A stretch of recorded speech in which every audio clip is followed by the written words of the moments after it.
The Complete Works of William Shakespeare by William Shakespeare. Act I. Scene I. Alexandria. A room in Cleopatra's palace. Enter Demetrius and Philo. Philo. Nay, but this dotage of our general's o'erflows the measure. Those his goodly eyes, that o'er the files and musters of the war have glowed like plated Mars, now bend, now turn the office and devotion of their view upon a tawny front. His captain's heart, which in the scuffles of great fights hath burst the buckles on his breast, reneges all temper and is become the bellows and the fan to cool a gypsy's lust. Flourish. Enter Antony and Cleopatra, her ladies, the train, with eunuchs fanning her. Look where they come, take but good note, and you shall see in him the triple pillar of the world transformed into a strumpet's fool. Behold and see. Cleopatra. If it be love indeed, tell me how much. Antony. There's beggary in the love that can be reckoned. Cleopatra. I'll set a bourne how far to be beloved. Antony. Then must thou needs find out new heaven, new earth. Enter a messenger. Messenger. News, my good lord, from Rome. Antony. Great's me, the sum. Cleopatra. Nay, hear them, Antony. Fulvia perchance is angry, or who knows if the scarce-bearded Caesar have not sent his powerful mandate to you. Do this or this, take in that kingdom and enfranchise that. Perform't, or else we damn thee. Antony. How, my love? Cleopatra. Perchance. Nay, and most like. You must not stay here longer, your dismission is come from Caesar, therefore hear it, Antony. Where's Fulvia's process? Caesar's, I would say. Both? Call in the messengers. As I am Egypt's queen, thou blushest, Antony, and that blood of thine is Caesar's homager, else so thy cheek pays shame when shrill-tongued Fulvia scolds. The messengers. Antony. Let Rome and Tiber melt, and the wide arch of the ranged empire fall. Here is my space. Kingdoms are clay. Our dungy earth alike feeds beast as man. The nobleness of life is to do thus, embracing, when such a mutual pair and such a twain can do't, in which I bind, on pain of punishment, the world to weep we stand up peerless. Cleopatra. Excellent falsehood. Why did he marry Fulvia, and not love her? I'll seem the fool I am not. Antony will be himself. Antony. But stirred by Cleopatra. Now, for the love of love and her soft hours, let's not confound the time with conference harsh. There's not a minute of our lives should stretch without some pleasure now. What sport tonight? Cleopatra. Hear the ambassadors. Antony. Fie, wrangling queen, whom everything becomes, to chide, to laugh, to weep, whose every passion fully strives to make itself, in thee fair and admired. No messenger but thine, and all alone tonight we'll wander through the streets, and note the qualities of people. Come, my queen, last night you did desire it. Speak not to us. Exeunt Antony and Cleopatra with the train. Demetrius. Is Caesar with Antonius prized so slight? Philo. Sir, sometimes when he is not Antony, he comes too short of that great property which still should go with Antony. Demetrius. I am full sorry that he approves the common liar who thus speaks of him at Rome, but I will hope of better deeds tomorrow. Rest you happy. Exeunt. Scene 2. Alexandria. Another room in Cleopatra's palace. Enter Enobarbus, a Sothsyer, Charmian, Iris, Mardian, and Alexas. Charmian.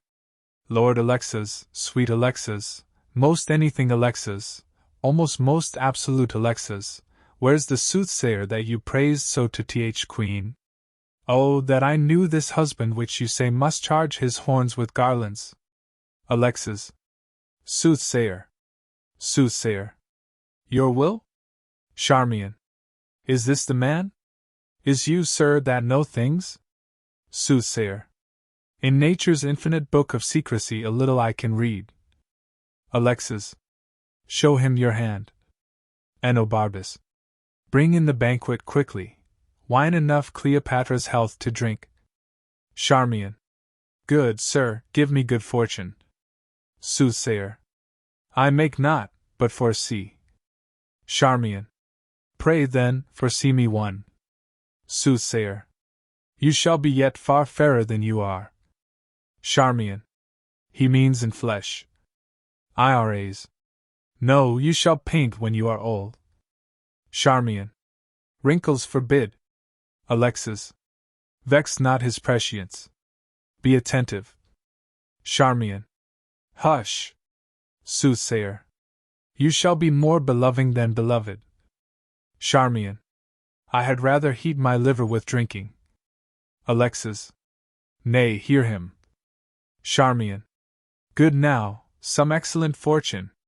Let me be married to 3 kings in a forenoon, and widow them all. Let me have a child at 50, to whom Herod of Jewry may do homage. Find me to marry me with Octavius Caesar, and companion me with my mistress. Soothsayer. You shall outlive the lady whom you serve. Charmian. Oh, excellent! I love long life better than figs. Soothsayer. You have seen and proved a fairer former fortune than that which is to approach. Charmian. Then belike my children shall have no names. Prithee, how many boys and wenches must I have? Soothsayer. If every of your wishes had a womb, and fertile every wish, 1,000,000. Charmian. Out, fool! I forgive thee for a witch. Alexis. You think none but your sheets are privy to your wishes. Charmian. Nay, come, tell Iris hers. Alexis. We'll know all our fortunes. Enobarbus. Mine, and most of our fortunes tonight, shall be drunk to bed. Iras. There's a palm presages chastity, if nothing else. Charmian. E'en as the o'erflowing Nilus presageth famine. Iras. Go, you wild bedfellow, you cannot soothsay. Charmian. Nay, if an oily palm be not a fruitful prognostication, I cannot scratch mine ear. Prithee, tell her but work it a fortune. Soothsayer. Your fortunes are alike. Iras. But how, but how? Give me particulars. Soothsayer. I have said. Iras. Am I not an inch of fortune better than she? Charmian. Well, if you were but an inch of fortune better than I, where would you choose it? Iras. Not in my husband's nose. Charmian. Our worser thoughts heavens mend. Alexis, come, his fortune. His fortune.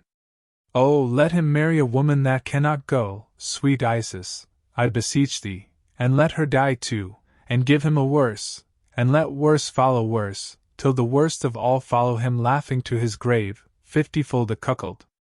Good Isis, hear me this prayer, though thou deny me a matter of more weight. Good Isis, I beseech thee. Iras. Amen. Dear Goddess, hear that prayer of the people. For, as it is a heart-breaking to see a handsome man loose-wived, so it is a deadly sorrow to behold a foul knave uncuckolded. Therefore, dear Isis, keep decorum and fortune him accordingly. Charmian. Amen. Alexis. Lo now, if it lay in their hands to make me a cuckold, they would make themselves whores, but they do't. Enter Cleopatra. Enobarbus. Hush, here comes Antony. Charmian.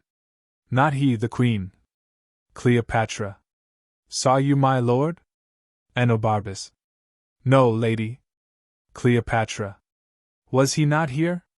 Charmian. No, madam. Cleopatra. He was disposed to mirth, but on the sudden a Roman thought hath struck him. Enobarbus. Enobarbus. Madam? Cleopatra. Seek him and bring him hither. Where's Alexis? Alexis. Here, at your service. My lord approaches. Enter Antony with a messenger. Cleopatra. We will not look upon him. Go with us. Exeunt Cleopatra, Enobarbus, Charmian, Iris, Alexis, and Sothsayer. Messenger. Fulvia, thy wife first came into the field. Antony. Against my brother Lucius. Messenger. Aye. But soon that war had end, and the time state made friends of them, joining their force gainst Caesar, whose better issue in the war from Italy upon the first encounter drave them. Antony. Well, what worst? Messenger. The nature of bad news infects the teller. Antony. When it concerns the fool or coward. On. Things that are past are done with me. 'Tis thus, who tells me true, though in his tale lie death, I hear him as he flattered.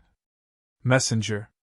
Labienus, this is stiff news, hath with his Parthian force extended Asia from Euphrates, his conquering banner shook from Syria to Lydia and to Ionia, whilst, Antony. Antony, thou wouldst say, messenger. O my lord! Antony. Speak to me home, mince not the general tongue. Name Cleopatra as she is called in Rome, rail thou in Fulvia's phrase, and taunt my faults with such full license as both truth and malice have power to utter.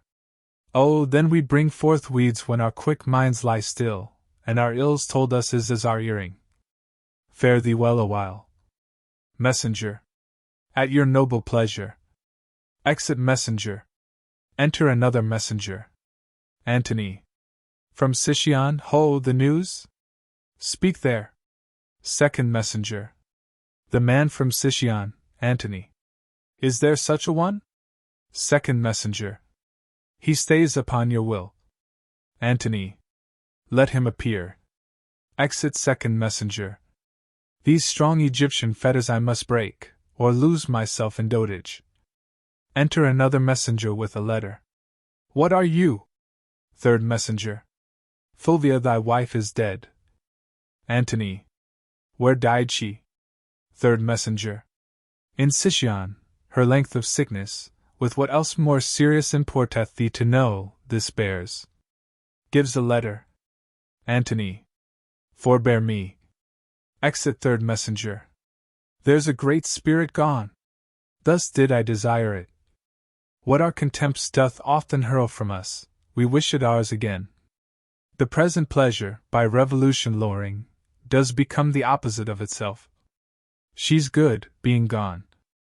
The hand could pluck her back that shoved her on. I must from this enchanting queen break off. 10,000 harms, more than the ills I know, my idleness doth hatch. How now, Enobarbus? Enter Enobarbus. Enobarbus. What's your pleasure, sir? Antony. I must with haste from hence. Enobarbus. Why then we kill all our women? We see how mortal an unkindness is to them.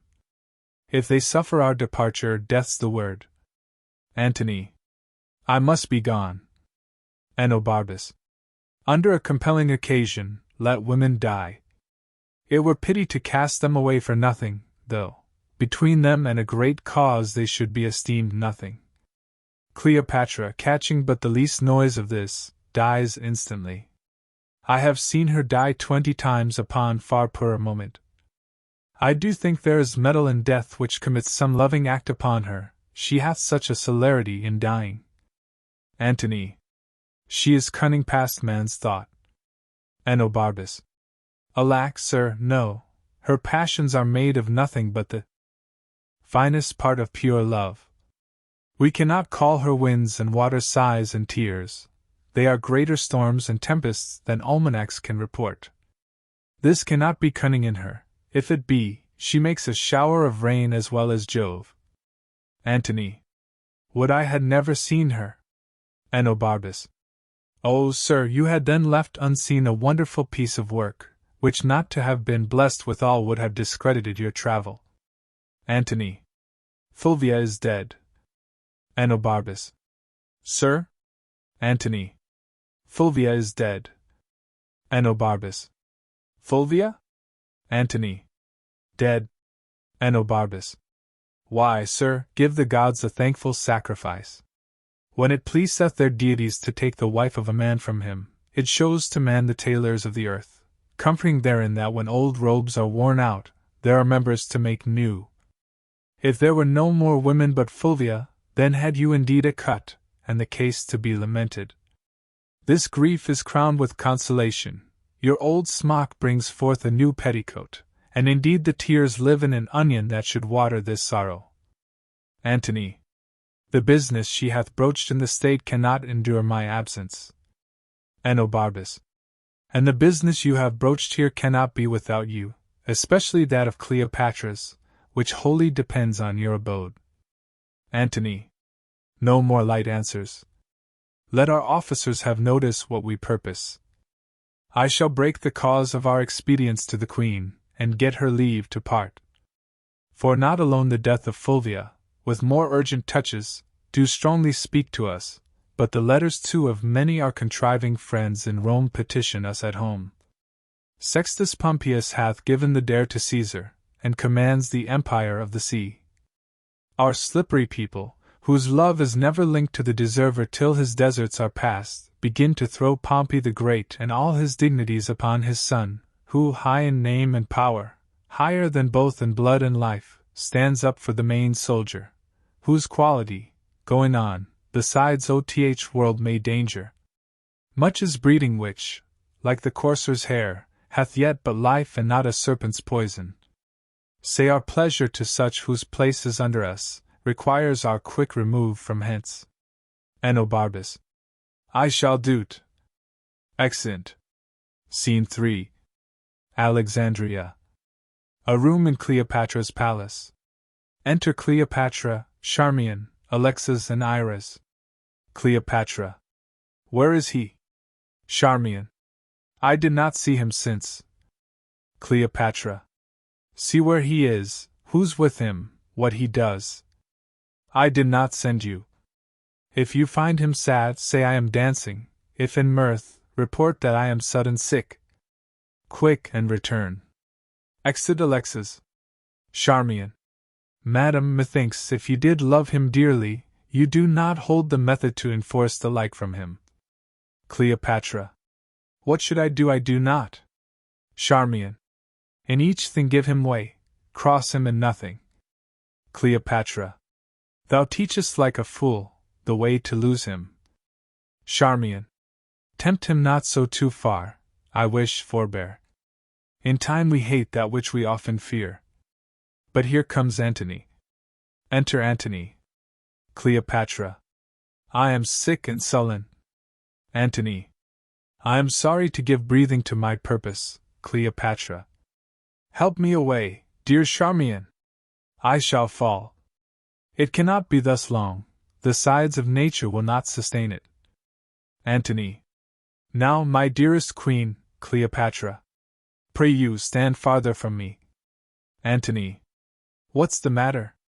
Cleopatra. I know by that same eye there's some good news. What says the married woman, you may go? Would she had never given you leave to come. Let her not say 'tis I that keep you here.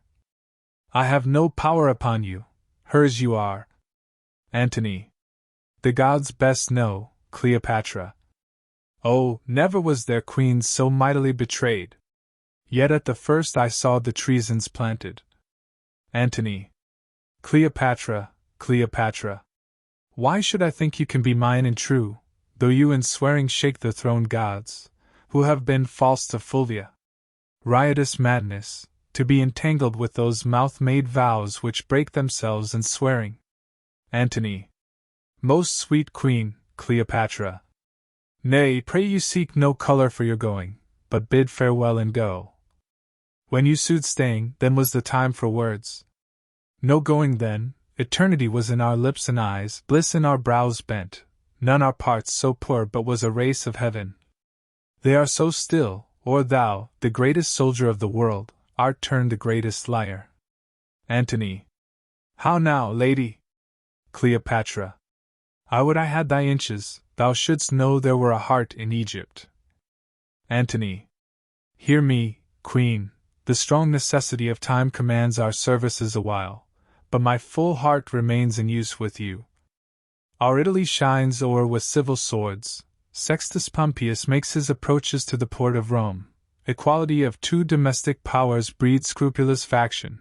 The hated, grown to strength, are newly grown to love. The condemned Pompey, rich in his father's honor, creeps apace into the hearts of such as have not thrived upon the present state, whose numbers threaten, and quietness, grown sick of rest, would purge by any desperate change. My more particular, and that which most with you should safe my going, is Fulvia's death. Cleopatra. Though aged from folly could not give me freedom, it does from childishness. Can Fulvia die? Antony. She's dead, my queen. Look here, and at thy sovereign leisure read the garboils she awaked. At the last, best, see when and where she died. Cleopatra. O most false love! Where be the sacred vials thou shouldst fill with sorrowful water? Now I see, in Fulvia's death how mine received shall be. Antony. Quarrel no more, but be prepared to know the purposes I bear, which are, or cease, as you shall give th advice. By the fire that quickens Neela's slime, I go from hence thy soldier, servant, making peace or war as thou affects. Cleopatra. Cut my lace, Charmian, come! But let it be, I am quickly ill and well, so Antony loves. Antony. My precious queen, forbear, and give true evidence to his love, which stands an honorable trial. Cleopatra. So Fulvia told me. I prithee, turn aside and weep for her, then bid adieu to me, and say the tears belong to Egypt. Good now, play one scene of excellent dissembling, and let it look like perfect honor. Antony. You'll heat my blood. No more. Cleopatra. You can do better yet, but this is meetly. Antony. Now by my sword, Cleopatra. And target. Still he mends. But this is not the best. Look, prithee, Charmian, how this Herculean Roman does become the carriage of his chafe. Antony. I'll leave you, lady. Cleopatra. Courteous lord, one word. Sir, you and I must part, but that's not it. Sir, you and I have loved, but there's not it, that you know well. Something it is I would, oh, my oblivion is of very Antony, and I am all forgotten. Antony. But that your royalty holds idleness your subject, I should take you for idleness itself. Cleopatra. 'Tis sweating labor to bear such idleness so near the heart as Cleopatra this. But, sir, forgive me, since my becomings kill me when they do not I well to you. Your honor calls you hence, therefore be deaf to my unpitied folly, and all the gods go with you. Upon your swords sit laurel victory, and smooth success be strewed before your feet. Antony. Let us go. Come. Our separation so abides and flies that thou, residing here, goes yet with me, and I, hence fleeting, here remain with thee. Away! Exeunt. Scene 4. Rome. An apartment in Caesar's house. Enter Octavius, Caesar, Lepidus, and their train. Caesar.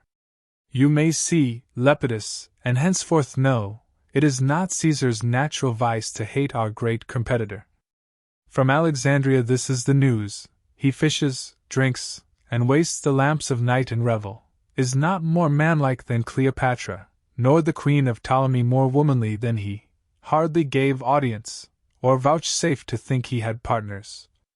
You shall find there a man who is the abstract of all faults that all men follow. Lepidus. I must not think there are evils enough to darken all his goodness.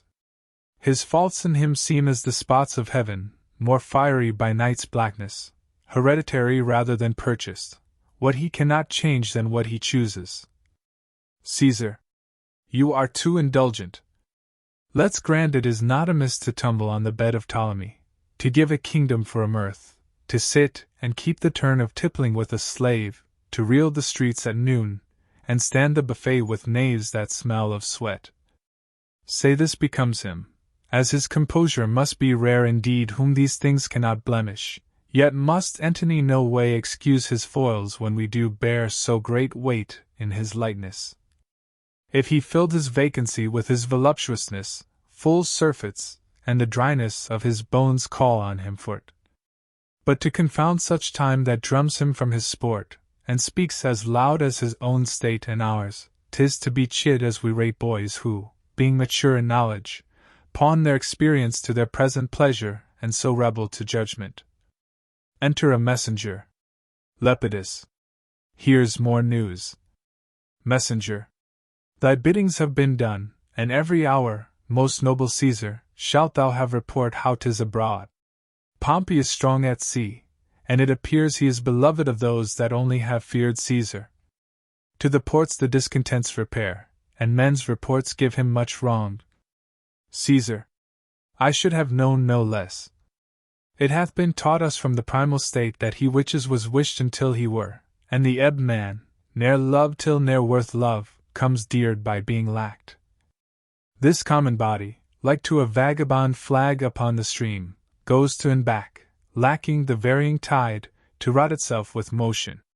Enter a second messenger. Second messenger. Caesar, I bring thee word Menecrates and Ninus, famous pirates, make the sea serve them, which they ear and wound with keels of every kind. Many hot inroads they make in Italy, the borders maritime lack blood to think on't, and flesh youth revolt. No vessel can peep forth but 'tis as soon taken as seen, for Pompey's name strikes more than could his war resisted. Caesar. Antony, leave thy lascivious wassels. When thou once was beaten from Medina, where thou slewest Tertius and Pansa, consuls, at thy heel did famine follow, warehouse. When thou fought'st against, though daintily brought up, with patience more than savages could suffer. Thou didst drink the stale of horses and the gilded puddle which beasts would cough at. Thy palate then did deign the roughest berry on the rudest hedge. Yea, like the stag when snow the pasture sheets, the barks of trees thou browsed. On the Alps it is reported thou didst eat strange flesh which some did die to look on. And all this, it wounds thine honor that I speak it now, was born so like a soldier that thy cheek so much as lanked not. Lepidus. 'Tis pity of him. Caesar. Let his shames quickly drive him to Rome. 'Tis time we twain did show ourselves ith field, and to that end assemble we immediate council. Pompey thrives in our idleness. Lepidus. Tomorrow, Caesar, I shall be furnished to inform you rightly both what by sea and land I can be able to front this present time. Caesar. Till which encounter it is my business to. Farewell. Lepidus. Farewell, my lord. What you shall know meantime of stirs abroad I shall beseech you, sir, to let me be partaker. Caesar. Doubt not, sir.